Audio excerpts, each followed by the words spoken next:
শেখ হাসিনার দীর্ঘ ১৫ বছরের শাসনামলের অবসান ঘটে এক সফল ছাত্র জনতার অভ্যুত্থানের মাধ্যমে। হেলিকপ্টারে করে দেশ ছেড়ে পালাতে বাধ্য হন শেখ হাসিনা ও শেখ রেহানা। বর্তমানে ভারতে অবস্থান করছে তারা। প্রতিবেশী দেশ হওয়ায় বাংলাদেশের চলমান পরিস্থিতি নিয়ে সবচেয়ে বেশি আগ্রহ ভারতের। আগামী নির্বাচন কেমন হবে, বিএনপির নেতৃত্বে কে আসবে, এসব নিয়েও চোখ সবার।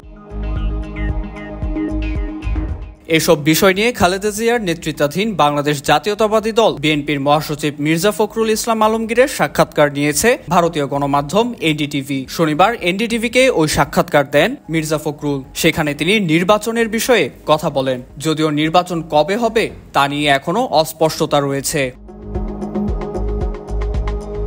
এক প্রশ্নের জবাবে মির্জা ফখরুল বলেন, শারীরিকভাবে সুস্থ থাকলে আগামী জাতীয় নির্বাচনে অংশ নেবেন খালেদা জিয়া। এছাড়া নির্বাচনের মাধ্যমে ক্ষমতায় যেতে পারলে বিএনপি ভারতের সঙ্গে ভালো সম্পর্ক গড়ে তুলবে বলেও জানিয়েছেন মির্জা ফখরুল।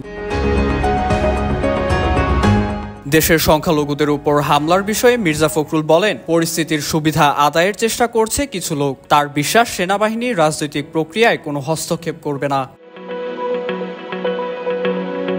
বিএনপি মহাসচিব বলেন, তাদের দল এখন নির্বাচনের জন্য প্রস্তুত, তবে দেশের সুষ্ঠু নির্বাচনের পরিবেশ তৈরি করতে সময় লাগবে। কারণ শেখ হাসিনার সরকারের সময় নির্বাচনী কাঠামো কার্যত ভেঙে দেওয়া হয়েছিল। IVTV USA, new York.